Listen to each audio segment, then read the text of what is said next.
কিশোরগঞ্জের ভৈরবে এক নেতাকে হাইব্রিড, আরেক নেতাকে রিয়েল বিএনপি বলার জেরে আবারও দুই পক্ষের মধ্যে সংঘর্ষের ঘটনা ঘটে। আজ রোববার সকালে ভৈরব পৌর শহরের চণ্ডীবের উত্তরপাড়ায় এই ঘটনা ঘটে। সংঘর্ষে উভয় পক্ষের অন্তত 10 জন আহত, বেশ কয়েকটি দোকানপাট ভাঙচুর হয়। আহত ব্যক্তিদের উপজেলা স্বাস্থ্য কমপ্লেক্স ও সৈয়দ নজরুল ইসলাম মেডিকেল কলেজ হাসপাতালে ভর্তি করা হয়। এই ঘটনায় কয়েকটি ঘর ও দোকানপাট ভাঙচুর হয়। পরে পুলিশ ও বিএনপি নেতারা গিয়ে পরিস্থিতি নিয়ন্ত্রণে আনে।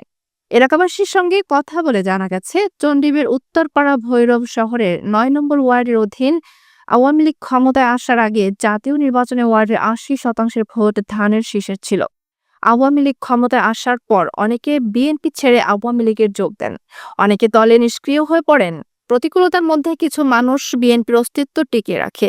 আওয়ামী লীগ সরকারের পতনের পরদিন থেকে ওয়ার্ডের অধিকাংশ মানুষ বিএনপির রাজনীতির সঙ্গে সম্পৃক্ত হতে শুরু করে।